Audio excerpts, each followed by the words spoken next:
Mau tahu bagaimana anak-anak bisa membaca lebih cepat tapi tetap paham ceritanya? Yuk kita bongkar rahasianya. Membaca adalah pintu utama menuju ilmu pengetahuan.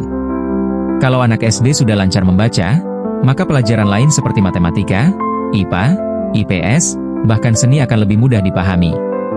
Sayangnya, banyak anak yang bisa membaca, tapi masih terbata-bata atau sekadar membaca huruf tanpa benar-benar memahami isinya.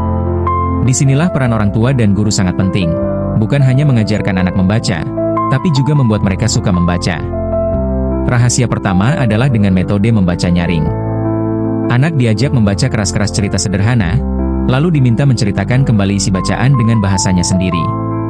Cara ini membuat anak lebih fokus, karena mereka tidak hanya melafalkan kata, tapi juga berusaha mengerti makna. Setelah selesai, tanyakan hal-hal sederhana seperti, tokohnya siapa? Atau, apa yang terjadi di akhir cerita? Pertanyaan ini melatih pemahaman bacaan sekaligus daya ingat. Rahasia kedua adalah dengan menggunakan buku bergambar. Anak SD cenderung lebih tertarik pada visual daripada teks panjang. Buku cerita dengan ilustrasi warna-warni, komik edukasi, atau dongeng bergambar akan membuat mereka penasaran. Bahkan, dengan melihat gambar, anak bisa menebak jalan cerita sebelum membaca teks. Hal ini menumbuhkan rasa ingin tahu sekaligus memperkaya imajinasi. Rahasia ketiga adalah rutinitas membaca singkat tapi konsisten. Jangan memaksa anak membaca berjam-jam, cukup 10-15 menit sehari.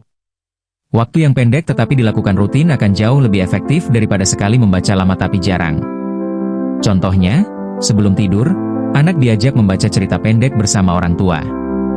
Selain mempererat hubungan, kegiatan ini juga membuat membaca jadi kebiasaan yang menyenangkan. Rahasia keempat adalah membacakan cerita dengan ekspresi. Saat orang tua membacakan dongeng, gunakan suara berbeda untuk setiap tokoh.